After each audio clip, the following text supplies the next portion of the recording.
Hello everyone, नमस्कार। मैं आलोक कुमार। तो आज एकेडमी में आप सभी का स्वागत है। तो आज के इस वीडियो लेक्चर में हम डिस्कस करने वाले हैं आरपीएससी फर्स्ट ग्रेड जो आपका बायोलॉजी 2022 का जो क्वेश्चन पेपर है उसके बारे में। तो यहाँ पर देखेंगे, जब आप आरपीएससी का जो फर्स्ट ग्रेड का जो क्वेश्चन पेपर देखेंगे तो वहां पर जो है वो आपके टोटल जो है वो 150 क्वेश्चन आते हैं।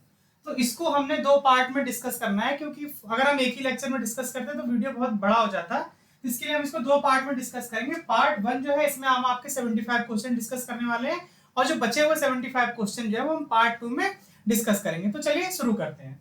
यहाँ पर जो आज का आपका पहला क्वेश्चन है, इसमें आपसे पूछा गया है motor cell are found in the upper epidermis of. कह रहा है कि जो मोटर सेल होती है वो किसकी अपर एपिडर्मिस में पाई जाती है। ठीक है, तो यहाँ पर आप देखिए जो थ्योरी में लिखा हुआ है, मोटर सेल्स जो होती है उसको बुलीफॉर्म सेल्स के नाम से भी जाना जाता है। अगर आपसे पूछ लिया जाए कि बुलीफॉर्म सेल्स जो है वो कहां पर पाई जा रही हैं, या फिर बोले कि मोटर सेल जो है वो कहां पर पाई जा रही है, तो आप समझ जाएंगे कि दोनों जो है वो एक ही चीज है। Are found in the upper epidermis of monocot leaf. तो कहां पर ये पाई जा रही है? लीफ में पाई जा रही है और मोनोकॉट प्लांट में पाई जा रही है। तो अब यहाँ पर आप ऑप्शन देखेंगे तो जो मोनोकॉट लीफ होता है वो आपका जो ये एक ही ऑप्शन है, वहां पर आपको दिख रहा है जो मेज जो है वो आपका मोनोकॉट प्लांट है। अब देखिए दो चीजें होती है, एक होता है आपका मोनोकॉट और एक होता है आपका क्या, डाइकॉट। तो मोनोकॉट और डाइकॉट जो होता है वो कॉटिलेडन के बेसिस पर डिस्कस करते हैं। जैसे कि आपने देखा होगा, चना देखा होगा, तो चने के अगर हम सीड को अगर ब्रेक करें तो वो इस तरह से दो पार्ट में जो है वो ब्रेक हो जाता है।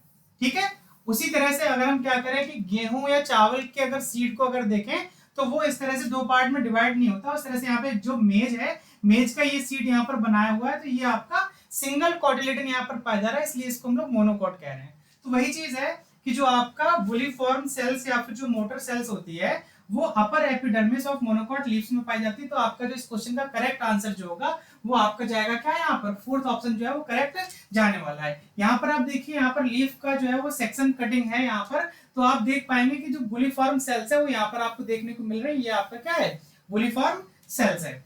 स्पेशली इन दी एडाक्सियल यानी कि अपर सरफेस पे पाई जा रही है लीफ के। These large bubble shape cells are primarily associated with leaf folding. इनका जो रोल है वो लीफ फोल्डिंग में है and unfolding particularly in response to water availability. और ये वाटर अवेलेबिलिटी के हिसाब से यहाँ पर अपना रोल प्ले करती हैं। They are hygroscopic. हाइग्रोस्कोपिक का मतलब होता है कि जो वाटर या नमी को जो है वो एब्जॉर्ब कर सकते हैं, उनको हम लोग हाइग्रोस्कोपिक कह रहे हैं। ठीक है, meaning they absorb and store water and their turgidity influences the leaf position. तो जो यहाँ पर जो वाटर को एब्जॉर्ब करने की जो उनकी कैपेसिटी है उसके हिसाब से लीफ की पोजीशन जो है वो डिसाइड होती है।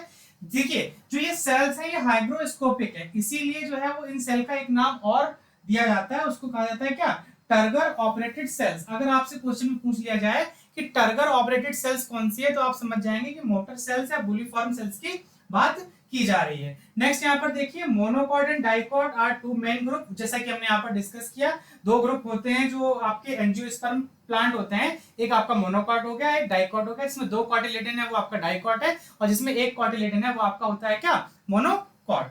उसके आगे देखिए, दैट डिफर इन सेवरल की characteristics primarily based on the number of cotyledon.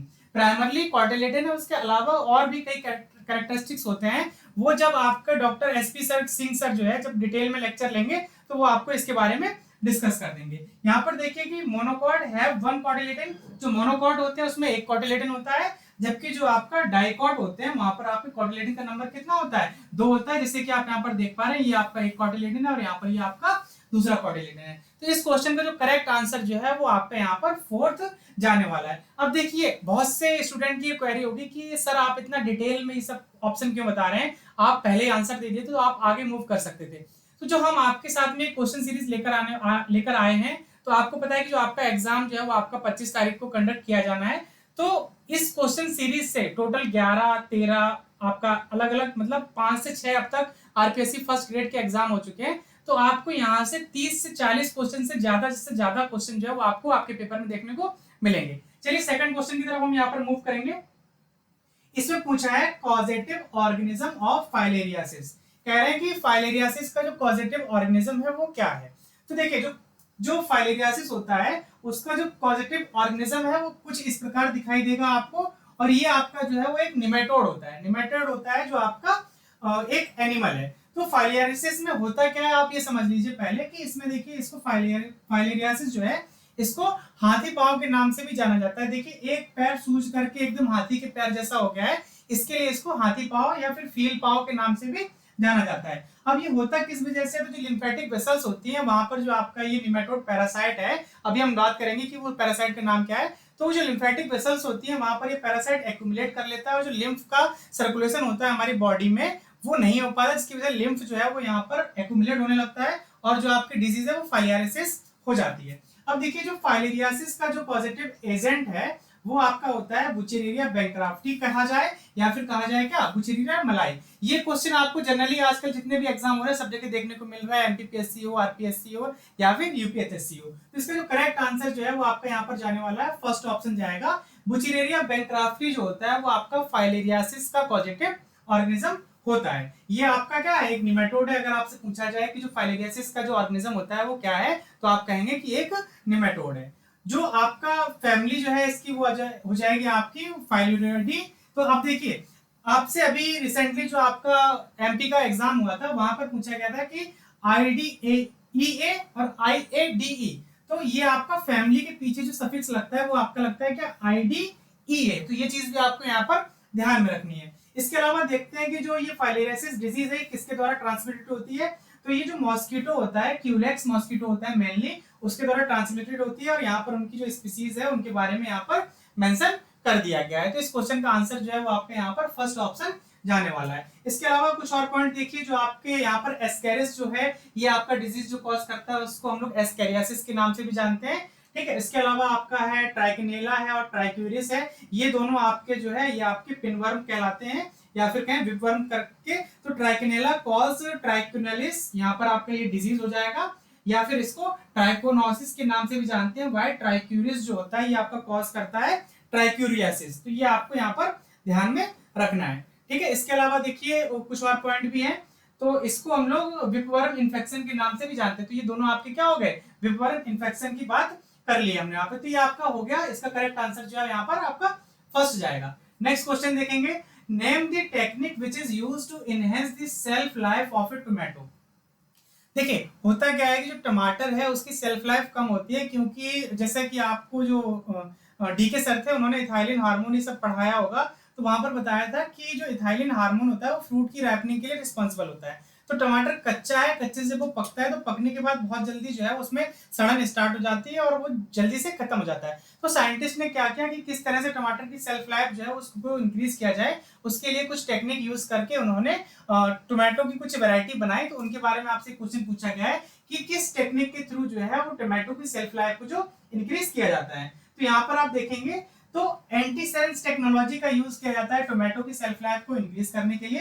तो antisense technology is in tomatoes specially using antisense RNA. Specially बात की जाए तो किसका नाम लिया जाएगा, एंटीसेंस आरएनए का नाम लिया जाएगा। उसका यूज करते हैं हम लोग किसमें, जो आपकी सेल्फ लाइफ है टोमेटो की उसको इंक्रीज करने के लिए। Is a method to manipulate gene expression and improve various trait. जैसे उसमें सेल्फ लाइफ के साथ साथ कई और सारे ट्रेट्स भी हैं जिनको क्या किया जाता है, मतलब इंक्रीज किया जाता है। जैसे आपका हो गया सेल्फ लाइफ हो गया, उसके बाद जो सॉफ्टनिंग हो गया एंड ओवरऑल क्वालिटी जो होता है फ्रूट की उसको इंक्रीज किया जाता है। This technique involve introducing an RNA molecule that is complementary to a specific mRNA preventing its translocation into a protein. अब इसको आप बेसिक समझ लीजिए कि देखिए होता क्या है कि जैसे ये आपका डीएनए है, डीएनए डबल स्टैंडर्ड होता है, डीएनए से आपका बनेगा क्या एमआरएनए बना, ये आपका एमआरएनए हो गया। इस प्रोसेस को हम लोग नाम देते हैं क्या, इस प्रोसेस को नाम दिया जाता है ट्रांसक्रिप्शन। ये आपको फंडामेंटल प्रोसेसेस जो है डॉक्टर एसपी सिंह सर पढ़ाएंगे, वहां पर आपको डिटेल में देखने को मिलेगा। तो जो आपका एमआरएनए बना हुआ है इस एमआरएनए को क्या किया जाएगा कि प्रोटीन में कन्वर्ट कर दिया जाएगा। तो ये आपका प्रोटीन बन गया। और जो हमारी जो सेल है या फिर बोले कि प्लांट की सेल है, वहां पर जितने भी फंक्शंस होते हैं वो सारे फंक्शन जो है वो प्रोटीन परफॉर्म करती है। तो हमें क्या करना है कि अगर हम इस एमआरएनए को किसी तरह से रोक दें तो आपका प्रोटीन जो है वो बन नहीं पाएगा। अगर प्रोटीन नहीं बनेगा तो क्या वो सेल में फंक्शन हो पाएगा, तो फंक्शन नहीं होगा। तो इस टेक्निक में क्या किया जा रहा है कि एंटीसेंस एमआरएनए को यूज किया जा रहा है, यानी कि वो जो एमआरएनए जो एंटीसेंस एमआरएनए यूज किया जा रहा है वो इस एमआरएनए का क्या है कॉम्प्लीमेंट्री। तो वो आया और यहाँ पर उसके साथ में इसने क्या किया बॉन्डिंग कर ली। जब इसकी बॉन्डिंग हो जाएगी तो इसका ट्रांसलेशन हो नहीं पाएगा, और जब ट्रांसलेशन नहीं होगा तो प्रोटीन नहीं बनेगी, और प्रोटीन नहीं बनेगी तो जो टमाटर है उसकी ग्रोथ नहीं हो पाएगी, यानी कि उसकी सेल्फ लाइफ को क्या करेंगे हम लोग इंक्रीज कर पाएंगे। तो ये आपकी टेक्निक कहलाती है क्या, एंटीसेंस टेक्निक। यहाँ पर आप ऑप्शन में देखेंगे तो करेक्ट आंसर जो है वो आपका यहाँ पर ए ऑप्शन जाने वाला है। इसके अलावा कुछ और पॉइंट्स भी है, उनको भी देख लीजिए, हो सकता है कि आपको वहां से क्वेश्चन पूछ ले। This was the first genetically modified food to be sold commercially. अगर आपसे पूछा जाए कि पहला जेनेटिकली मॉडिफाइड फ्रूट या कहा जाए कि जो फूड है वो कौन सा था जिसको कमर्शियली बेचा गया, तो ये आपका था क्या, टमाटो था, या टमाटर कह सकते हैं। Using antisense RNA to reduce the expression of the, यहाँ पर आपका है पॉलीगैलेक्टोयूरेनोज, तो इसको शॉर्ट फॉर्म में पीजी के नाम से जाना जाता है। अब देखिए जो आपके एग्जाम होते हैं उसमें क्या है कि अगर आपसे पूछ लिया जाए कि जो आपका फ्लेवर सेवर टमाटो है, या फिर जो जो यहाँ पे टमाटो जो जिसकी सेल्फ लाइफ इंक्रीज की गई है, तो उसमें किस जीन के अगेंस्ट में एंटीसेंस एमआरएनए यूज किया गया था, किस एमआरएनए के अगेंस्ट में एंटीसेंस एमआरएनए यूज किया गया था, तो आप यहाँ पर नाम देंगे किसका, पीजी का नाम देंगे। पीजी एंजाइम के अगेंस्ट में वहां पर एंटीसेंस एमआरएनए यूज किया गया था which is involved in cell wall breakdown during ripening। ये इसका रोल क्या है, जो पीजी एंजाइम है, जब क्या होता है आपने देखा होगा जब टमाटर पक जाता है तो उसकी जो आपकी टमाटर में क्रैक्स आ जाते हैं, तो उन क्रैक्स को करने का काम करता है जो पीजी एंजाइम है। और जब हम इस एंजाइम को इनहिबिट कर देंगे तो टमाटर में क्रैक्स नहीं आएंगे, और जब टमाटर में क्रैक नहीं आएंगे तो उसकी सेल्फ लाइफ जो है वो स्वतः ही क्या हो जाएगी, बढ़ जाएगी। तो by inhibiting PG the flavour sour tomato remained firm and had a longer shelf life. अगर हम इस एंजाइम की इनहिबिट कर देंगे तो हम टोमेटो की सेल्फ लाइफ को क्या कर सकते हैं, इंक्रीज कर सकते हैं। एंटीसेंस टेक्नोलॉजी इन्वॉल्व यूजिंग ए शॉर्ट सिंगल स्ट्रैंडेड डीएनए। जो एंटीसेंस टेक्नोलॉजी होती है उसमें या तो हम लोग डीएनए यूज करते हैं या फिर आरएनए करते हैं। यहाँ पर आपका यूज किया गया था वो आपका आरएनए था। जो यूज किया जाता है एंटीसेंस डीएनए या आरएनए, उसे हम लोग एंटीसेंस ऑलिगोन्यूक्लियोटाइड कहते हैं। तो ऑलिगोन्यूक्लियोटाइड का मतलब, वो ऑलिगो मतलब होता है सम, और न्यूक्लियोटाइड में आपका डीएनए और आरएनए दोनों आ जाते हैं, तो ये आपका कहलाएगा क्या, oligonucleotide. To bind to and block the expression of a specific gene, this binding prevent the mRNA from being translated into a protein effectively setting of the gene expression। इस तरह से हम क्या करेंगे, जो पीजी जीन है उसका expression को हम क्या कर सकते हैं, बंद कर सकते हैं। नेक्स्ट पॉइंट में देखेंगे क्या कहा गया है। तो इस टोमेटो को नाम दिया गया था क्या, Flavr Savr tomato. The Flavr Savr tomato, the first genetically modified to be approved for human consumption in the US, was developed by the company Calgene. अगर आपसे पूछा जाए कि जो फ्लेवर सेवर टोमेटो है, जो टोमेटो है यहाँ पर, ये किसके द्वारा डेवलप किया गया था, तो जो ये कंपनी है जिसका नाम है कैल जीन, उसके द्वारा ये डेवलप किया जाता। Flavr Savr, this is the official name of the tomato variety, और ये कंपनी है जो मार्केट में ये टोमेटो इस तरह के बना करके इनकी जो सीड्स है वो प्रोवाइड कराती है, जिसका नाम है एमसी ग्रेगर्स, जो कंपनी है उसका नाम है, ये जो है आपको प्रोवाइड करते हैं। तो इसको एमसी ग्रेगर टोमेटो के नाम से भी जाना जाता है। अगर ऑप्शन में आपको फ्लेवर टोमेटो दे दे तब बहुत अच्छी बात है, अगर फ्लेवर टोमेटो नहीं देता है, अगर एमसी ग्रेगर टोमेटो दे देता है तो आप समझ जाएंगे कि हमारा ये इसी चीज की बात की जा रही है। या फिर इसी को हम लोग एंडलेस समर के नाम से भी जानते हैं। अगर इसका साइंटिफिक नेम आपसे अगर पूछा जाए तो साइंटिफिक जो इस वैरायटी को नाम दिया गया था वो आपका है CGN 89564-2। This is the scientific designation और कोड फॉर द टोमेटो, और ये इस टोमेटो के लिए साइंटिफिक कोड या फिर कहें साइंटिफिक डेजिग्नेशन था। नेक्स्ट देखिए, MC Gregor is a New Zealand seed company.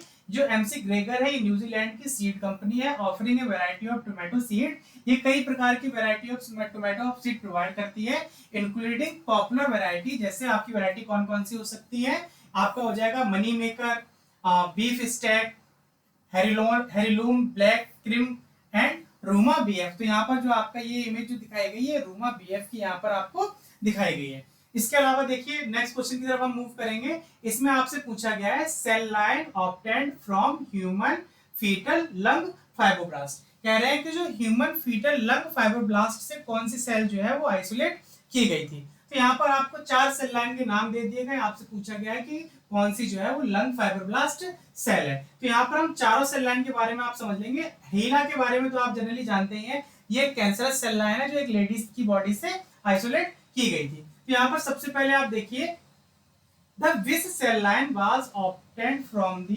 Amnion of a human infant. Specially the primary cell were derived from the amnion of the author's daughter। देखिए author's daughter का मतलब समझ लीजिए कि यहाँ पर आप ये समझ रहे हैं ये एक पेपर पब्लिश है, ठीक है, जिसका नाम है the establishment of a line विस of human amnion cell in continuous cultivation. और ये यहाँ पर इसके ऑथर हो गए और इनकी जो बेटी थी उससे ये सेल लाइन जो है वो आइसोलेट की गई थी। This cell line is commonly used in tissue culture and research. इस सेल लाइन को commonly tissue culture and research में यूज किया जाता है। तो आपका ये आंसर जो है वो विस जो है वो नहीं जाएगा, ये आपको ये चीज समझ में आ गई है। नेक्स्ट है आपका द MRC5 सेल लाइन। जो MRC5 सेल लाइन है एक human diploid fibroblast cell line, ये फाइब्रोब्लास्ट सेल लाइन है, was derived from the lung tissue of a 14-week old of male fetus। तो ये 14-week मेल फीटस जो है उससे आइसोलेट की गई थी। और ये कैसी सेल है?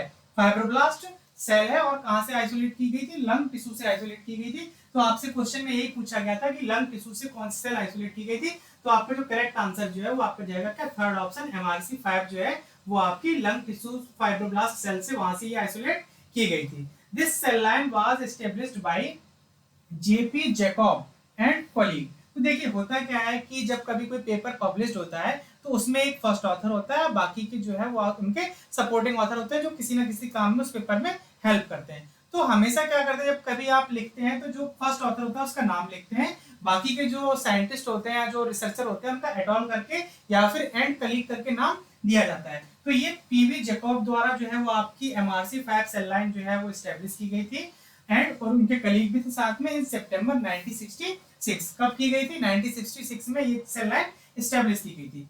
The fetus was removed for psychiatric reason from a 27-year-old woman. तो ये जो फीटस जो है वो आइसोलेट किया गया था कहां से? एक 27-year-old वुमन थी, उससे आइसोलेट किया गया था। तो करेक्ट आंसर जो है वो आपका यहाँ पर क्या जाने वाला है? MRC5 जाने वाला है। नेक्स्ट क्वेश्चन की तरफ हम मूव करेंगे। यहाँ पर अभी इसके दो पॉइंट और हैं, एक आपका एल सेल लाइन है, दूसरा आपका हीला है। इनके बारे में हम डिस्कस करते हैं फिर हम नेक्स्ट क्वेश्चन पे चलेंगे। तो यहाँ पर आप देखिए जो आपका हीला है, जो आपका हीला जो है ये आपके दो नाम से मिलकर बना है। इसमें HE है और LA है, ठीक है। HE जो है वो आपका रिप्रेजेंट करता है हेनरीटा और जो आपका L है वो आपका लेग्स को रिप्रेजेंट करता है। तो एक महिला थी जिनकी बॉडी से इसको आइसोलेट किया गया था। तो Henrietta legs originate from A biopsy of cervical cancer tumour. जो हीला सेल है वो कहाँ की सेल लाइन है? तो सर्वाइकल कैंसर की सेल लाइन है। Tumour taken from Henrietta legs a patient at the John Hopkins hospital in 1951।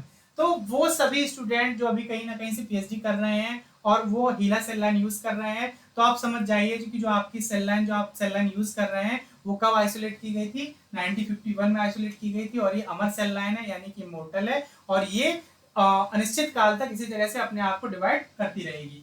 The cell were cultured in the laboratory and have since become the most widely used human cell line in biological research। ये most widely used cell line है in human research में। जो cancerous जो लोग use करते हैं, जो cancer में वर्क कर रहे होते हैं, वो इस सेल से बखूबी जो है वो परिचित होंगे। नेक्स्ट यहाँ पर देखिए जो आपकी दूसरी L सेल लाइन थी, तो the L cell line also known as L929। तो कई बार क्या होता है कि अलग अलग लोग प्रोनाउंसिएशन के रूप में अलग अलग चीजों से रिप्रेजेंट करते हैं। तो एल सेल लाइन जो है उसका दूसरा नाम जो है वो L929 है। इसे फाइब्रोब्लास्ट सेल है। ये भी आपकी कैसी सेल है? फाइब्रोब्लास्ट सेल है जो ऑब्टेंड की गई थी normal subcutaneous areolar and adipose tissue of A 100 days old man. यानी कि जो 100 दिन का जो ओल्ड मैन था, मेल माउस था, सॉरी मैन नहीं, जो मेल है आपका माउस है जिसका नाम है C3H, उससे ये आइसोलेट की गई थी। यानी कि 100 दिन का जो मेल माइस था उससे आइसोलेट की गई थी। This cell line was first established by Earle in 1948। It is a widely used cell line in research and also known to be apart plus APRT plus and HPRT positive, इसमें इसको नाम से भी जाना जाता है। तो ये आपका होगा सारी सेल लाइन के बारे में। आपका करेक्ट आंसर जो है वो यहाँ पर आपने देख लिया है। नेक्स्ट क्वेश्चन की तरफ मूव करेंगे। तो यहाँ पर आपसे देखिए पूछा गया है about 70% of total global carbon is found in one of the following. तो कह रहा है कि जो टोटल ग्लोब में जो कार्बन है उसका 70% जो है वो किसमें पाया जा रहा है? तो आपका 70% जो कार्बन होता है वो आपका यहाँ पर ओशियन जो है वो करेक्ट आंसर जाने वाला है। यानी कि फर्स्ट ऑप्शन जो है वो आपका आंसर यहाँ पर जाएगा। नेक्स्ट क्वेश्चन देखिए, what is the end product of glycolysis. तो ग्लाइकोलिसिस जो है वो हमने आपको पहले से पढ़ा के रखा हुआ है, आप जाकर के मेटाबॉलिज्म की प्लेलिस्ट में देख सकते हैं, वहां पर ग्लाइकोलिसिस पूरी मेटाबॉलिज्म को ही डिटेल में डिस्कस किया हुआ है। तो ग्लाइकोलिसिस का आपसे एंड प्रोडक्ट पूछा गया है, तो ये आप यहाँ पर देख लीजिए, ये आपका ग्लाइकोलिसिस है। ग्लाइकोलिसिस जो होती है उसमें टोटल 10 एंजाइम पार्टिसिपेट करते हैं। तो जो एंजाइम जो है वो यहाँ पर इस प्रकार है। सबसे पहला जो एंजाइम होता है वो आपका हेक्सोकाइनेज है, दूसरा आपका होता है फॉस्फोग्लूकोआइसोमेरेज, तीसरा होता है पीएफके1 होता है, इसको फॉस्फोफ्रक्टोकाइनेज 1 कहते हैं, चौथा आपको एल्डोलेज है, पांचवा आपका टीपीआई है, छठा आपका जो है ग्लिसरॉल 3-फॉस्फेट डिहाइड्रोजनेज है, सातवां जो है वो आपका फॉस्फोग्लिसरेट काइनेज है, आठवां जो है वो आपका फॉस्फोग्लिसरोम्यूटेज है, नौवां जो है वो आपका इनुलेज है, और जो आपका 10वां जो है वो पायरुवेट काइनेज है। देखिए ग्लाइकोलिसिस का जो एंजाइम है, जो हमारा पीएचडी का रिसर्च है वो इन्हीं एंजाइम्स पर बेस्ड है। जो हमने एंजाइम यूज किए हैं वो हमारा जो एंजाइम है वो आपका एक टीपीआई है और दूसरा जो है वो एल्डोलेज है। ठीक है, इनको हमने एज ए वैक्सीन टारगेट के रूप में यूज किया है। तो आपसे पूछा गया था कि जो ग्लाइकोलिसिस का जो एंड प्रोडक्ट है वो क्या है। तो ग्लाइकोलिसिस का जो एंड प्रोडक्ट होता है वो आपके यहाँ पर क्या होता है, पायरुवेट होता है। जो ग्लाइकोलिसिस है, ग्लाइकोलिसिस में 3 स्टेप जो है वो आपके रेगुलेटरी स्टेप होते हैं। एक आपका पहला स्टेप रेगुलेटरी स्टेप है, यानी कि हेक्सोकाइनेज वाला है, दूसरा आपका जो 3 नंबर का है पीएफके1 वाला, और जो लास्ट स्टेप है ये आपका क्या होता है, रेगुलेटरी स्टेप होते हैं। तो करेक्ट आंसर जो है वो आपका यहाँ पर जाएगा क्या, पायरुविक एसिड जो है वो आपका यहाँ पर करेक्ट आंसर जाने वाला है। नेक्स्ट क्वेश्चन देखेंगे। नेक्स्ट क्वेश्चन में कहा है था systematic arrangement of taxa is called. जो सिस्टमिक अरेंजमेंट है टेक्सा का उसे क्या नाम दिया जाता है, ये आपसे क्वेश्चन में पूछा गया है। तो जो सिस्टमिक अरेंजमेंट होता है टेक्सा का उसे हम लोग नाम देते हैं क्या, टैक्सोनॉमी नाम देते हैं। तो करेक्ट आंसर जो है वो आपका यहाँ पर फर्स्ट ऑप्शन जाने वाला है। Taxonomy is the science of classifying and naming living organisms. The term taxonomy जो है वो ड्राइव किया गया है कहां से, ग्रीक वर्ड टैक्सिस से, जिसका मतलब होता है क्या, अरेंजमेंट। एंड जो नोमा है, देखोगे टैक्सो और नॉमी, तो जो नोमा है इसका मतलब होता है लॉ। तो अरेंजमेंट के कुछ नियम बनाए गए हैं जिसको नाम दे दिया गया क्या, taxonomy. The classification system based on the linear system has 8 level of taxa. Total कितने हैं, 8 लेवल है टेक्सा के। कौन कौन से हैं, तो आपका डोमेन हो गया, kingdom, phylum, class, order, family, genus and species. सबसे छोटा जो है वो आपका क्या हो जाएगा, स्पीसीज हो जाएगा। तो करेक्ट आंसर जो है वो आपका यहाँ पर ए जाने वाला है। नेक्स्ट देखेंगे की क्या है। तो key is a tool used to identify organism, often a printed और online guide with a series of choice that lead to the identification of the species. तो जो की का यूज है वो हम लोग आइडेंटिफिकेशन ऑफ ऑर्गेनिज्म या फिर आइडेंटिफिकेशन ऑफ स्पीसीज के लिए हम लोग इसको यूज करते हैं। नेक्स्ट जो है वो आपका हो जाएगा जीनोलॉजी, जो यहाँ पर दिया हुआ है जीनियोलॉजी। तो genealogy is the study of family history and ancestral line, उसको नाम देते हैं क्या, जीनियोलॉजी। अगर जैसे कहा जाए कि किसी के परदादा को ये रहा था तो यहाँ बच्चे बताइए क्या होगा। तो अगर इस तरह की स्टडी जब की जा रही है, फैमिली हिस्ट्री की स्टडी की जाती है, तो उसे नाम देते हैं क्या, जीनियोलॉजी। इसके अलावा देखिए आपका जो हायरार्की है, हायरार्की का मतलब क्या हुआ, तो hierarchy refer to a system of ranking और ऑर्गेनाइजिंग थिंग्स ऑफन बाय वहां पे कुछ कट गया, पावर और important. While taxonomy does involve a hierarchical system, the term for the science itself is a taxonomy. तो हायरार्की मतलब समझ लीजिए कि जैसे देखिए यहाँ पर क्या होता है कि आपका सबसे पहले आपका किंगडम आएगा, phylum, class, order, family, genus, species. तो ये आपका एक हायरार्की में है, लो हायर से लोअर के लिए। अब देखिए कई बार क्वेश्चन में यहाँ पे एक चीज और पूछी जाती है कि क्लास और ऑर्डर के बीच में जो है वो आपका कोहार्ट प्रेजेंट होता है। ठीक है, यहाँ पर क्या प्रेजेंट होता है, कोहार्ट। और फैमिली और जीनस के बीच में आपका ट्राइब प्रेजेंट होता है। तो ये भी कई बार आपसे क्वेश्चन में पूछा गया, तो इसको आपको ध्यान में रखना है। नेक्स्ट स्लाइड पे मूव करेंगे। तो यहाँ पर देखिए क्वेश्चन में पूछा गया है, the bacteria survives on organic molecule. तो किस चीज पर सर्वाइव कर रहा है, ऑर्गेनिक मॉलिक्यूल पर सर्वाइव कर रहा है, यानी कि ये अपना भोजन खुद नहीं बना रहा है। तो ये ऑटोट्रॉफ्स तो होंगे नहीं, कैसे होंगे, हेटरोट्रॉफ्स होंगे। तो यहाँ पर देखिए जहां पर फोटो ऑटोट्रॉफ कहा गया, ये हमारा आंसर नहीं जाएगा। ठीक है, दूसरा आपका कीमो ऑटोट्रॉफ्स कहा गया, ये हमारा आंसर नहीं जाएगा। Synthesised by other organism, it relies on both carbon and energy sources, which term is most appropriate for the bacteria. तो इस कंडीशन को क्या नाम दिया जाएगा, तो इसको नाम दिया जाता है क्या, कीमो हेट्रोट्रॉफ्स। तो यानी कि फोर्थ ऑप्शन जो है वो आपका यहाँ पर करेक्ट आने वाला है। Chemo heterotrophs obtain energy by consuming organic molecule. They use organic compound as a source of both carbon and energy के रूप में इसको ये यूज करते हैं। फोटो ऑटोट्रॉप्स वो होते हैं जो क्या करेंगे, यूज करेंगे लाइट एनर्जी को और इनऑर्गेनिक कार्बन को, और अपना भोजन जो है वो खुद बनाएंगे। कीमो ऑटोट्रॉप्स जो होते हैं वो आपका हो जाएगा क्या, use inorganic chemicals for energy and CO2 as a carbon source. यहाँ पर इंपॉर्टेंट पॉइंट है कि इनऑर्गेनिक केमिकल्स की बात की गई है, और यहाँ पर आपसे बात की गई थी किसकी, ऑर्गेनिक की। तो ये आपका हो जाएगा क्या, कीमो हेटरोट्रॉप्स। वहीं आपका फोटो हेटरोट्रॉप्स होते हैं, तो ये यूज करते हैं light for energy but can not use CO2 as their sole carbon source, relying on organic compound. आगे है इंस्टीट्यूट, ठीक है। तो ये आपका ऑर्गेनिक कंपाउंड पर ये रिलाई करते हैं, ठीक है। यहाँ पर आपका कार्बन सोर्स जो है वो CO2 नहीं होगा। तो करेक्ट आंसर जो है वो आपका यहाँ पर फोर्थ जाने वाला है। नेक्स्ट क्वेश्चन देखिए, नेक्स्ट क्वेश्चन में कहा है what type of microscopy would you use if you want to get a topographical 3D image of your sample. कहा जा रहा है कि आपको अपने सैंपल की 3D इमेज जो है वो आपको चाहिए, तो आप कौन सी माइक्रोस्कोपी का यूज करेंगे। तो देखिए इलेक्ट्रॉन माइक्रोस्कोपी में दो माइक्रोस्कोपी होती है, एक आपका होता है ट्रांसमिशन इलेक्ट्रॉन माइक्रोस्कोपी और दूसरा होता है आपका स्कैनिंग इलेक्ट्रॉन माइक्रोस्कोपी। तो जो आपका थिन सेक्शन और उसके लिए जो आपकी यूज की जाती है वो ट्रांसमिशन इलेक्ट्रॉन माइक्रोस्कोपी होती है, और अगर टोपोग्राफिकल इमेज की बात की जाएगी तो वो आपका होगा क्या, स्कैनिंग इलेक्ट्रॉन माइक्रोस्कोपी आपकी 3D इमेज जो है वो प्रोवाइड करती है। तो करेक्ट आंसर जो है वो आपके यहाँ पर सी जाएगा। यहाँ पर देखिए लाइट माइक्रोस्कोपी का कब यूज करते हैं, तो use visible light and a system of lenses to magnifying image of a small object but it does not provide detailed 3D surface information. तो ये 3D सरफेस की इंफॉर्मेशन को प्रोवाइड नहीं करता, इसलिए हमारा ये आंसर नहीं जाएगा। फ्लोरेसेंस माइक्रोस्कोपी की बात करते हैं तो use fluorescence to study the properties of organic और इनऑर्गेनिक सब्सटेंसेस। तो ये आपका फ्लोरेसेंस माइक्रोस्कोप हो गया।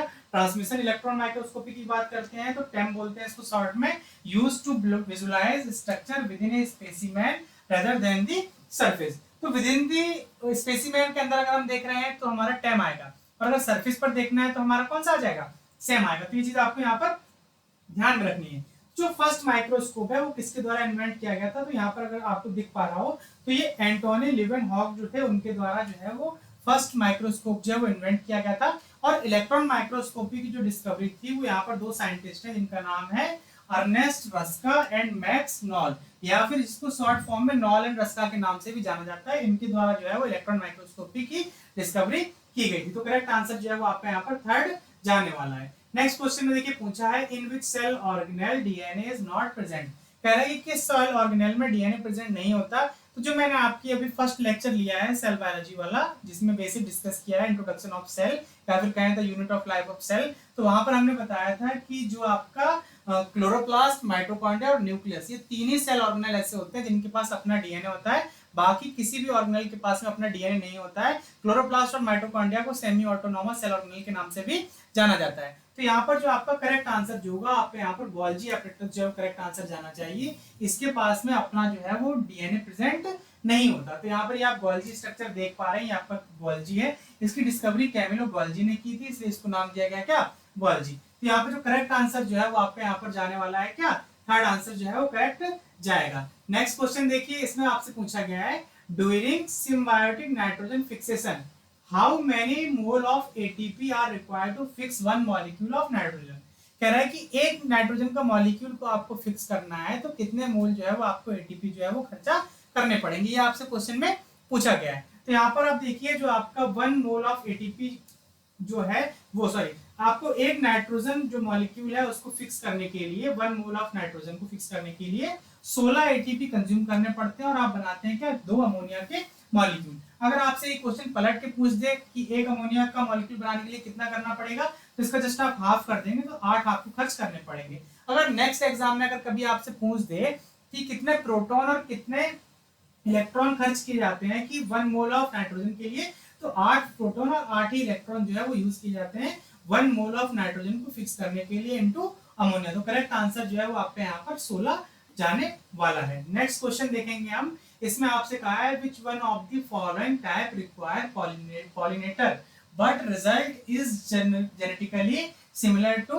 आपका हो जाएगा क्या, ऑटोगैमी। तो आपका यहाँ पर करेक्ट आंसर आपसे पूछा गया है कि कौन जो है वो ऑटोगैमी की तरह रिजल्ट शो करता है। तो which of the following type require pollinator but result is genetically similar to autogamy. तो यहाँ पर जो आपका करेक्ट आंसर जो है वो आपका जाएगा क्या, जिटिनोगैमी जो है आपका, जिटिनोगैमी जो है ये आपका करेक्ट आंसर जाएगा। Geitonogamy involve the transfer of pollen from anther of one flower to the stigma of another flower on the same plant. यानी कि कहा गया कि जो प्लांट है वो आपका सेम है, इसमें एक तरफ आपका मेल फ्लावर है और दूसरी तरफ आपका एक मान लीजिए क्या है, फीमेल फ्लावर है। तो यहां से निकल करके यहाँ पर जा रहा है, तो उसको बात की गई है यहाँ पर, ठीक है। While it require a pollinator, और जबकि यहाँ से यहाँ तक लाने के लिए किसी पॉलिनेटर की जरूरत पड़ रही है। The resulting offspring are genetically similar to autogamy, यानी कि जो गैमेट बनेंगे वो सेल्फ पॉलिनेशन की तरह बनेंगे, क्योंकि फ्लावर जो है वो एक ही प्लांट पर लगे हुए हैं। Because the pollen comes from the same plant, वही चीज मैंने जो भी आपको बताया कि सेम प्लांट से अगर पॉलन आ रहे हैं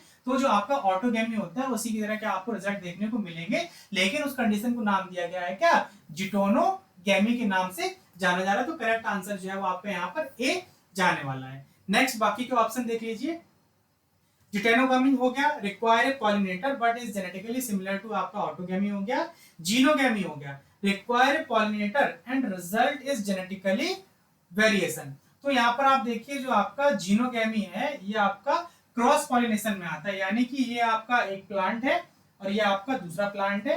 तो यानी कि एक प्लांट से दूसरे प्लांट के बीच में किसी वेक्टर की हेल्प से जब पॉलिनेशन होता है तो उसे हम लोग नाम दे रहे हैं क्या, जीनोगैमी। और वहीं अगर सेम प्लांट पे हो रहा है लेकिन फ्लावर क्या है, अलग अलग है, तो उसको हम लोग नाम दिया क्या, जिटोनोगैमी। और अगर हम लोग उसी फ्लावर के अंदर अगर उसी एक ही फ्लावर में मेल और फीमेल दोनों होते, यानी कि एंथर और जो स्टिग्मा दोनों होते, तो उसे हम लोग नाम देते क्या, ऑटोगैमी नाम देते। ऑटोगैमी मतलब हो गया आपका a form of asexual reproduction and does not require a pollinator. इसमें आपको ऑटोगैमी में पॉलिनेटर की जरूरत नहीं पड़ती है। जो आपका क्लिस्ट्रोगैमी है does not require a pollinator as it is a form of self pollination within a closed flower. तो ये क्लोज्ड फ्लावर के अंदर जो है वो आपका क्लिस्ट्रोगैमी देखने को मिलता है। तो करेक्ट आंसर जो है वो आपका जिटोनोगैमी ए ऑप्शन यानी कि करेक्ट जाने वाला है। नेक्स्ट क्वेश्चन देखिए, इसमें पूछा है आपसे red rust of T is caused by. जो रेड रस्ट होता है टी यानी कि जो आपका चाय का प्लांट होता है उसमें, वो किसकी वजह से होता है, ये आपसे क्वेश्चन में पूछा गया है। यहाँ पर आप देखिए आगे, जो red rust of T plant में होता है ये आपका जो एल्गी होती है, ग्रीन एल्गी है, उसकी वजह से आपको देखने को मिलता है। यहाँ पर आप हमने इमेज दिखाई हुई है, आप देख पा रहे हैं कि ये ग्रीन एल्गी की इमेज है। तो यहाँ पर आप देखिए जो red rust of T is caused by the green algae of the genus जो है वो आपका हो जाएगा क्या, सिफेल्यूरियस जो है वो आपका जीनस हो गया। स्पेशली अगर हम जोर देकर बात करें तो जो सिफेल्यूरियस पैरासिटिकस जो है वो उसका जीनस है और यह पैरासिटिकस जो है वो स्पीसीज हो गया। This parasitic algae cause the disease which is characterized by orange brown spot on tea leaf। तो यानी कि अगर पत्ती जो होगी ली उसकी, तो उस पर यहाँ पर ब्राउन और ऑरेंज जो है वो स्पॉट देखने को मिलेंगे। ठीक है, तो ये आपका हो जाएगा क्या, करेक्ट आंसर जो है वो आपका हो जाएगा क्या, ग्रीन एल्गी, यानी कि बी स्टेटमेंट जो है वो आपका यहाँ पर करेक्ट जाना चाहिए।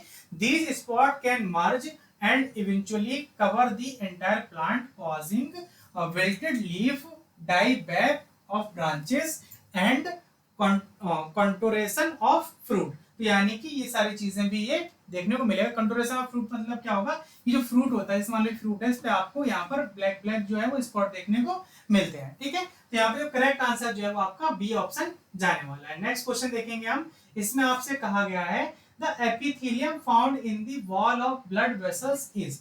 कह रहे हैं कि जो ब्लड वेसल्स जो है वहां पर एपिथेलियम जो है वो किस प्रकार की आपको देखने को मिलती है। तो आपको मैं 10 सेकंड का समय देता हूं, आप जिसका करेक्ट आंसर जो है वो कमेंट सेक्शन में कमेंट करके बता दीजिए, ताकि आप ये ना कह पाए कि सर जी आप बताते चले जाते हैं, हमको आंसर देने का मौका ही नहीं देते। तो आपको 10 सेकंड का समय मैं दे रहा हूं।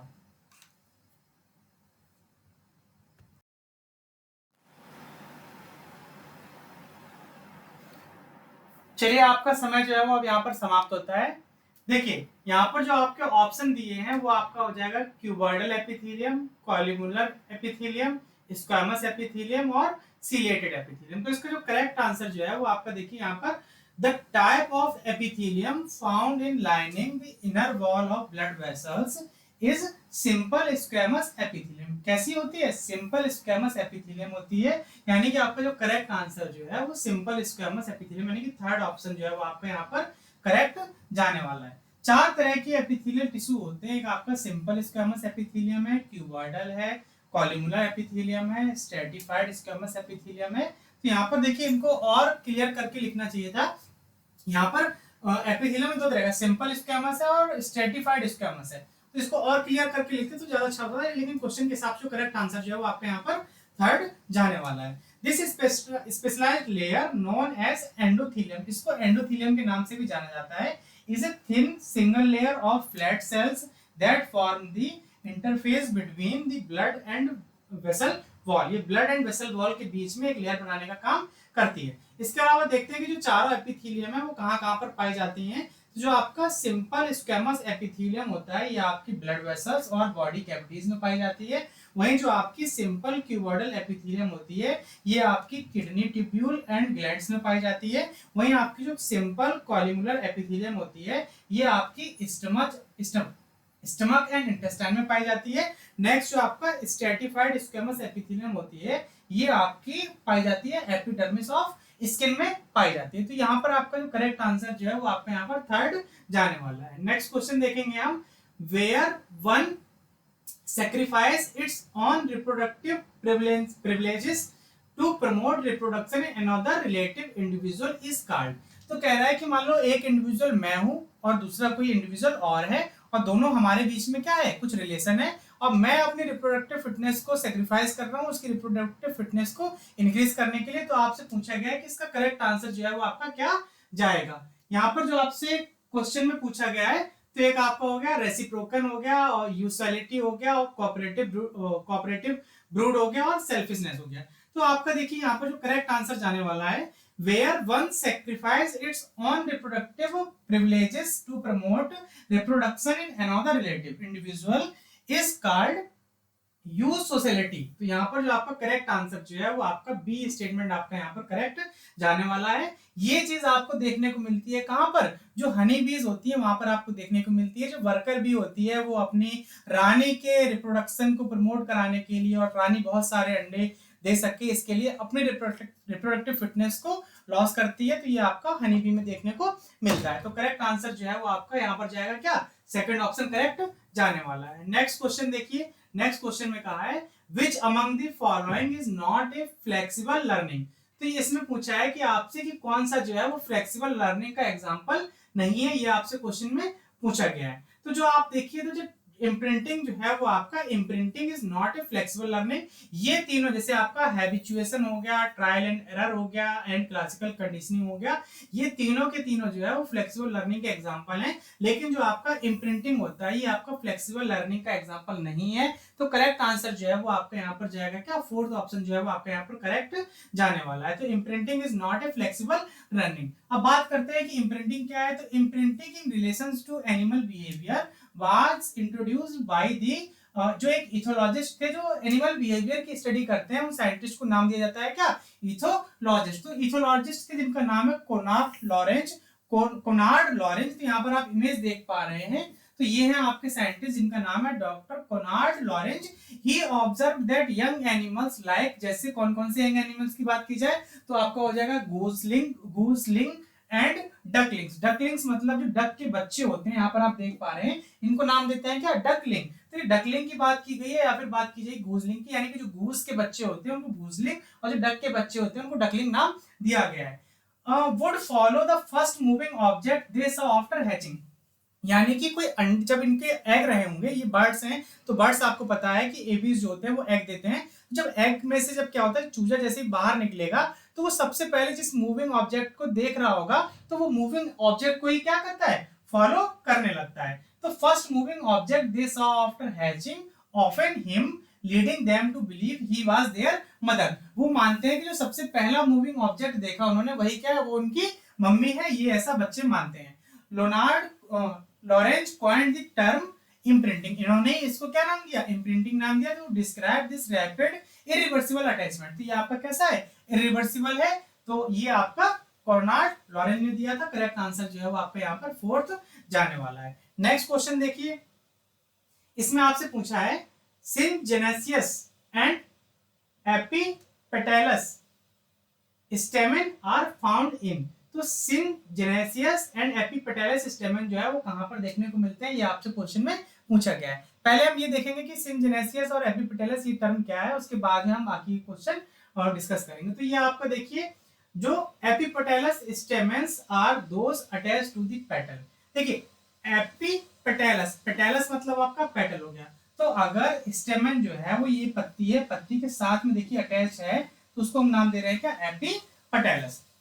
while syngenesious stamen have fused anther but free filament। तो जब आप उसका जो आपका स्टेमन है उसका स्ट्रक्चर देखते हैं, तो नीचे की तरफ जो है ये आपका फिलामेंट होता है और ऊपर की तरफ होता है क्या, आपका एंथर होता है। तो जो आपका जो कंडीशन है जिसका नाम है सिनजेनेसियस, तो सिन मतलब होता है जुड़ा हुआ, तो सिन मतलब जुड़ा हुआ, तो आपके जो एंथर है वो जुड़े हुए हैं और जो इसके फिलामेंट होते हैं वो क्या होते हैं, फ्री होते हैं। तो ये आपकी दोनों कंडीशन हो गई, एक आपकी हो गई सिनजेनेसिस कंडीशन हो गई और दूसरी होगी आपकी एपिपेटालस। एपिपेटालस में जो आपका पत्तियों के साथ में स्टेमन जुड़ा हुआ है, और सिनजेनेसिस जो हो गया उसमें आपका क्या है कि फिलामेंट जो है वो फ्री है, लेकिन जो आपका एंथर ऊपर वाला पोर्शन है वो आपका क्या है, फ्यूज्ड है। तो ये कंडीशन जो है वो आपकी पाई जाती है कहां पर, जो एस्टरेसी फैमिली होती है, जिसको पहले कंपोजिटी फैमिली के नाम से जाना जाता है, उसमें ये चीज देखने को मिलती है। तो इसका जो करेक्ट आंसर जो है वो आपके यहाँ पर फोर्थ ऑप्शन जो है वो जाने वाला है। एस्टरेसी फैमिली के मेंबर जो है इसमें सिंगल फ्लावर देखने को मिलता है प्लांट पर, जैसे आपका हो जाएगा सनफ्लावर हो जाएगा, डेजी हो जाएगा एंड एस्टर्स जो है ये आपके यहाँ पर एग्जांपल देखने को मिलेंगे। नेक्स्ट क्वेश्चन देखेंगे, in which of the following family lodicule are present. तो कह रहा है कि किस फैमिली में जो है वो लॉडिक्यूल्स देखने को मिलते हैं। तो पहले लॉडिक्यूल्स क्या है उसको आप समझ लीजिए। तो lodicules are scales like minute structure found in the base of the flower in the grasses. तो यहाँ पर जो ग्रासेस होती है उनके फ्लावर के जो बेस होता है ये बेस है, तो यहाँ पर देखिए आपको लॉडिक्यूल देखने को मिल रहा है। तो ग्रासेस जो है वो आपकी पोएसी फैमिली से बिलोंग करती हैं, ठीक है। इसके अलावा पोएसी फैमिली से जो आपके सीरियल्स हो जाते हैं जितने भी व्हीट और जो आपका हो जाएगा बार्ले, कॉर्न, जो आपका राई, राइस, ओट्स, मिलेट, ये सब आपकी इसी फैमिली से बिलोंग करते हैं। They are located between the lemma and palea and their main function is to swell, forcing the lemma and pelia apart to facilitate pollination.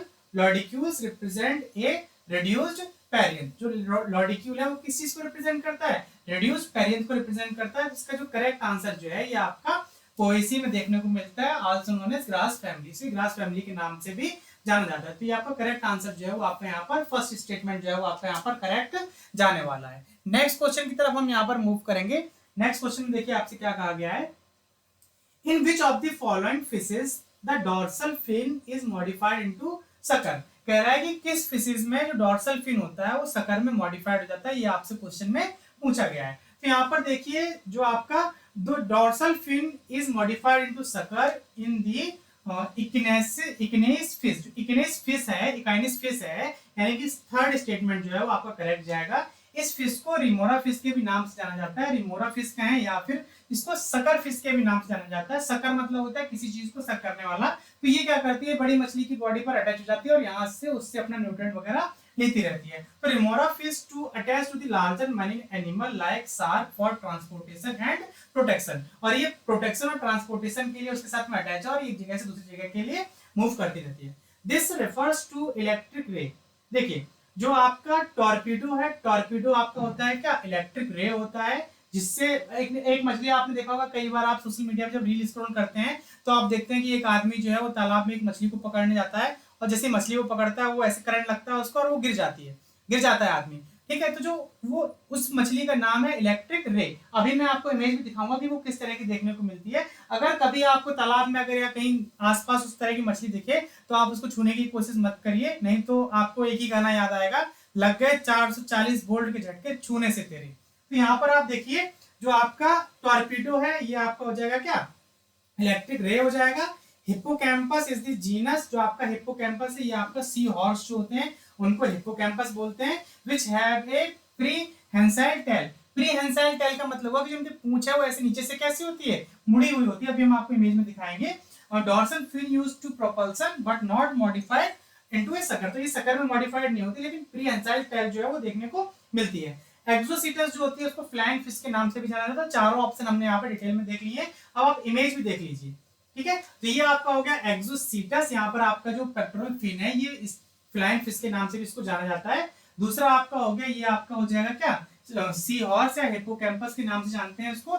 ये मछली है लेकिन इसका मुंह जो है वो घोड़े की तरह दिखाई देता है, इसलिए इसको सी हॉर्स कह रहे हैं, ठीक है। और ये आपका देखिए जो ये मेल पेरेंटल केयर शो करता है, इसमें जो मेल होता है, मेल में ब्रूड पाउच होता है और ये जो है छोटे छोटे बच्चे जो है वो अपने यहाँ पर स्टोर कर लेता है। और जब ये ऐसे पीछे की तरफ से ऐसे प्रेशर देता है तो यहाँ से क्या होता है, जब यहाँ से प्रेशर दिया जाएगा तो यहाँ से जो इसके छोटे छोटे बच्चे होते हैं, जो मछली के बच्चे होते हैं, वो निकल करके बाहर आते हैं। आप कभी यूट्यूब वगैरह सर्च करिएगा तो आपको इस तरह का वीडियो देखने को मिलेगा। और जो इसकी पूंछ है जो ये नीचे से मुड़ी होती है, इसी को नाम दिया जाता है क्या, प्रीहेंसाइल टेल। अब बात आती है जो आपका लास्ट बचा हुआ है, जिसको नाम दे रहे हैं हम लोग क्या, इलेक्ट्रिक फिश या फिर टॉर्पीडो। तो ये आपका टॉर्पीडो जो है वो यहाँ पर कुछ इस तरह से देखने को मिलती है। नेक्स्ट क्वेश्चन देखेंगे हम। नेक्स्ट क्वेश्चन में आपसे कहा गया है proximate and ultimate are two ways of. तो देखिए ये जो क्वेश्चन है इसमें जो आपको आरपीएससी फर्स्ट ग्रेड का देखेंगे तो इसमें आपको कई बीच बीच में क्वेश्चन जो है साइकोलॉजी को भी देखने को मिलेंगे। तो साइकोलॉजी जो है वो हमने डिटेल में नहीं पढ़ा है, लेकिन हमने कहीं से सर्च करके आपको जो है वो यहाँ पर आंसर जो है वो प्रोवाइड किए हुए हैं। तो अगर इसमें आपको लगता है कि आंसर जो है वो सही नहीं है तो आप जो सही आंसर है वो कमेंट सेक्शन में कमेंट करके हमारे साथ में उस चीज को डिस्कस कर सकते हैं। वैसे हमने अपनी नॉलेज के अकॉर्डिंग जो है वो आपको यहाँ पर सही आंसर जो है वो प्रोवाइड किया हुआ है। तो यहाँ पर देखिए जो आपका करेक्ट आंसर जाएगा, proximate and ultimate are two ways of interpreting behaviour. तो इसका करेक्ट आंसर जो है वो आपका इंटरप्रेटिंग बिहेवियर, यानी कि फर्स्ट ऑप्शन जो है वो करेक्ट जाने वाला है। Proximate explanation focus on the immediate causes of behavior such as genetic, neurological और physiological factor। जो आपका ultimate explanation focus on the evolutionary reason for behavior such as how it contributed to survival and reproduction। तो correct answer जो है वो आपके यहाँ पर फर्स्ट जाने वाला है। नेक्स्ट क्वेश्चन है, इसमें आपसे पूछा गया है वो एंजाइम का नाम बताना जो डीएनए को कट करता है। तो आपको 10 सेकंड का समय दे रहा हूं, आप इसका करेक्ट आंसर कमेंट सेक्शन में कमेंट कर दीजिए।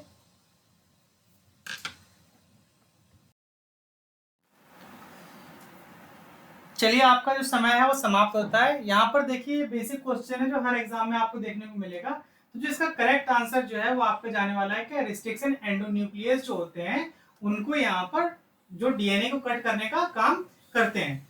तो the enzyme that cut DNA are called restriction endonuclease. उनको क्या नाम दिया जाता है, रिस्ट्रिक्शन एंडोन्यूक्लियस नाम दिया जाता है, या फिर इनको मॉलिक्यूलर सीजर के नाम से भी जाना जाता है। तो जैसे EcoR1 है, ये आपका GAA TTC के बीच में काट रहा है और ये GA के बीच में कट करता है। तो इस तरह से देखिए यहाँ पर स्टैगर्ड जो एंड है वो यहाँ पर प्रोवाइड होते हैं। These enzymes recognize specific DNA sequence and make cut within or near those sequence. They are also known as molecular seizure। इनको molecular seizure के नाम से भी यहाँ पर जाना जाता है due to their ability to cleave DNA। ये DNA को क्या करते हैं, क्लीव करते हैं। वहीं देखिए जो लाइगेजेस होते हैं, लाइगेज मतलब होता है जोड़ने वाला, दो फ्रेगमेंट को अगर जोड़ने का काम कर रहा है तो उसे हम लोग क्या नाम देंगे, डीएनए लाइगेज नाम देंगे। वहीं आपका है पॉलीमरेज। पॉलीमरेज होता है एक एक न्यूक्लियोटाइड को जोड़ करके आगे जब चेन बढ़ाते हैं तो उसको हम लोग पॉलीमरेज कहते हैं। तो these enzyme catalyse the synthesis of DNA और RNA polymer creating complementary sequences based on the template. Isomerase मतलब क्या हुआ, तो these enzyme catalyzes changes within a molecule converting one isomer to another without altering molecular formula। तो यानी कि formula change नहीं होगा लेकिन उनके स्ट्रक्चर में जो है वो चेंज हो जाएगा, उसको हम लोग नाम देते हैं क्या, आइसोमरेजेस नाम देते हैं। अब देखिए आपको ध्यान रखना है, ये आपने देखा था लाइगेजेस, एक लाइगेज और होता है वो अलग है, वो जब हम लोग मॉलिक्यूलर बायोलॉजी पढ़ेंगे वहां पर डिस्कस कर लेंगे। नेक्स्ट क्वेश्चन देखिए, तो इसका करेक्ट आंसर जो है वो आपका जाएगा क्या, रिस्ट्रिक्शन एंडोन्यूक्लियस। नेक्स्ट क्वेश्चन में देखिए क्या कहा है, यहाँ पर आपसे पूछा है, ये आपका फिर से आ गया है साइकोलॉजी का, which element is related with input domain of instructional system under system approach of education. तो इसका जो करेक्ट आंसर जो है ये आपका चला जाएगा क्या, करिकुलम कंटेंट जो है ये आपका बी ऑप्शन जो है वो यहाँ पर करेक्ट जाने वाला है। नेक्स्ट क्वेश्चन देखिए, विच of the following statement is incorrect. तो आपसे पूछ रहा है कि इनमें से कौन सा स्टेटमेंट जो है वो इनकरेक्ट है, आपको इनकरेक्ट आंसर जो है वो बताना है। क्लोराइड रूट जैसे देखेंगे तो जब हम लोग क्या थे एमएससी या बीएससी में जब थे, जो हमारे सब्जेक्ट में बॉटनी हुआ करता था, तो वहां पर साइकस की क्लोराइड रूट जो थी उसका हम लोग फिगर बनाते थे, और वहां पर जो एल्गी थे दो वो सिम्बायोटिक रिलेशनशिप में रहते हैं। तो इसके बारे में देखते हैं जरा। तो यहाँ पर देखिए जो कोरेलॉइड रूट है are specialised root found in Cycas that grow upward and contain a symbiotic relationship with nitrogen fixing cyanobacteria। तो यहाँ पर जो आपके साइनोबैक्टीरिया होते हैं जो नाइट्रोजन को फिक्स करते हैं, एक आपका हो जाएगा नॉस्टॉक और दूसरा हो जाएगा आपका कौन सा एनाबीना जो होते हैं वो ये आपका रीजन है एल्गल जोन। यहाँ पर आपके जो है वो ये देखने को मिलते हैं। ठीक है, इसके अलावा बात करते हैं algal zone. These roots have a distinct algal zone in the middle cortex, जैसे कि अभी हमने वहां पर बताया, where cyanobacteria reside facilitating nitrogen fixation, जहां पर वो रहते हैं और नाइट्रोजन फिक्सेशन करने का काम करते हैं। कॉर्टेक्स डिफरेंशिएशन होता है, तो cortex in coralloid root is indeed differentiated into several layer including the algal zone। जो आपका जो कॉर्टेक्स रीजन होता है वो डिफरेंशिएटेड होता है, तो इसका जो करेक्ट आंसर जो है वो आपका जाना चाहिए। देखिए आपसे पूछा है कि इनकरेक्ट पूछा है। ठीक है, ऑप्शन में आप देखिए coralloid root have algal zone, तो एल्गल जोन आपको वहां दिख रहा है, तो ये स्टेटमेंट हमारा सही है। कॉर्टेक्स इज नॉट डिफरेंशिएटेड, तो भैया नॉट यहाँ पूछ लिया। अभी हमने क्या देखा कि डिफरेंशिएटेड होता है, तो ये स्टेटमेंट हमारा गलत है और पूछा था इनकरेक्ट, तो हमारा करेक्ट आंसर जो है वो सेकंड ऑप्शन जो है वो करेक्ट जाने वाला है। कोरेलॉइड रूट सो लिटिल और नो सेकेंडरी ग्रोथ, तो यहाँ पर आप देखेंगे तो कोरेलॉइड रूट जो है वो टिपिकली एग्जिबिट लिटिल और नो सेकेंडरी ग्रोथ, ये स्टेटमेंट भी हमारा सही है। नेक्स्ट है आपका अकरेंस की बात करते हैं, तो these root are characteristics of Cycas plant, तो coralloid root are present in Cycas, तो ये स्टेटमेंट भी हमारा सही है। तो इनकरेक्ट स्टेटमेंट जो है वो हमारा कौन सा जाएगा, सेकंड स्टेटमेंट जो है वो हमारा इनकरेक्ट जाने वाला है। नेक्स्ट क्वेश्चन देखिए, स्मूथ मसल फाइबर आर, जो स्मूथ मसल फाइबर होते हैं वो कैसे होते हैं, ये आपसे क्वेश्चन में पूछा गया है। तो स्मूथ मसल फाइबर जो होते हैं वो आपके कैसे होते हैं, अनस्ट्रेटेड होते हैं और इनवॉलेंट्री होते हैं। तो आपका करेक्ट आंसर जो है वो आपका यहाँ पर बी ऑप्शन जो है वो करेक्ट जाएगा, अनस्ट्रेटेड है और इनवॉलेंट्री होते हैं। वॉलेंट्री और इनवॉलेंट्री दो टर्म होते हैं। वॉलेंट्री मतलब जो हमारे हाथ में हम अपनी इच्छा अनुसार उसमें चेंज कर सकते हैं, उसको हम लोग नाम देते हैं क्या, वॉलेंट्री। और इनवॉलेंट्री मतलब होता है जो हमारे हाथ में नहीं, जैसे हमारे हाथ का मसल है, मैं चाहूं तो इस मार्कर को अपने पास ला सकता हूं और दूर ले जा सकता हूं, तो ये हमारा हो गया वॉलेंट्री। लेकिन जो मेरा दिल धड़क रहा है, ठीक है, उस दिल को अगर मैं चाहूं कि 10 सेकंड के लिए रोक दूं तो वो मेरे हाथ में नहीं है, तो ये आपका इनवॉलेंट्री का एग्जाम्पल है। तो यहाँ पर जो स्केलेटल मसल है वो आपका स्केलेटल मसल है, उसके अलावा तो मसल को हमने तीन पार्ट में डिवाइड किया है, एक आपका स्केलेटल हो गया, कार्डियक हो गया और स्मूथ मसल हो गया। जो स्केलेटल मसल होती है कनेक्ट करती है bone by tendon, help create body movement, voluntary होती है, यानी कि हम अपनी इच्छा अनुसार कर सकते हैं। जो हाथ को अभी हमने किया ये स्केलेटल मसल ही है। The fibre in these muscle are banded together creating a striated appearance. जो आपका कार्डियक मसल है, line the wall of the heart fibre have striated appearance, involuntary होते हैं यानी कि हमारे कंट्रोल में नहीं है। Contract to help pump blood throughout the body, और ब्लड को हमारी पूरी बॉडी में पंप करने का काम करते हैं। वहीं जो स्मूथ मसल है ये found in wall of hollow organs, move substances through organs, involuntary होते हैं, appear smoother and more uniform compare to skeletal and cardial muscle. तो ये इन दोनों के कंपैरिजन में ज्यादा स्मूथ होते हैं और अच्छे से अपीयर होते हैं। तो ये आपका हमने देख लिया कि जो मसल्स होते हैं वो तीन तरह के हैं। तो करेक्ट आंसर जो है वो आपका यहाँ पर सेकंड जाने वाला है। नेक्स्ट देखिए, which element of phloem tissue is composed of dead cells. तो जाइलम और फ्लोएम दो चीजें होती है प्लांट में। जो जाइलम होता है वो जल के संवहन, संवहन मतलब कंडक्शन, कंडक्शन मतलब पानी को एक जगह से दूसरी जगह से मैं अगर प्लांट बॉडी में ले जाना है तो वो काम करता है कौन, जाइलम। और वही फ्लोएम जो होता है वो फ्लोएम जो है जो फूड होता है, फूड को एक जगह से दूसरी जगह प्लांट में ले जाने का काम करता है कौन, फ्लोएम। अब आपसे क्वेश्चन में पूछा गया है कि जो फ्लोएम होता है उसमें आपकी जो है वो डेड सेल्स जो है वो कौन सी होती है, ये आपसे क्वेश्चन में पूछा गया है। तो यहाँ पर आप देखिए, तो ये आपका हो जाएगा फ्लोएम का स्ट्रक्चर। तो यहाँ पर आप देखिए सीप पोर देख रहे हैं, ये यहाँ पर पोरस प्रेजेंट होते हैं, पोर्स प्रेजेंट होते हैं, सीप पोर कह रहे हैं। साइड में कुछ सहायक सेल्स होती हैं, कंपेनियन सेल्स बोल रहे हैं, ये आपका हो जाएगा फ्लोएम पेरेन्काइमा हो गया। और ये आपका जो है वो सीप ट्यूब एलिमेंट होता है।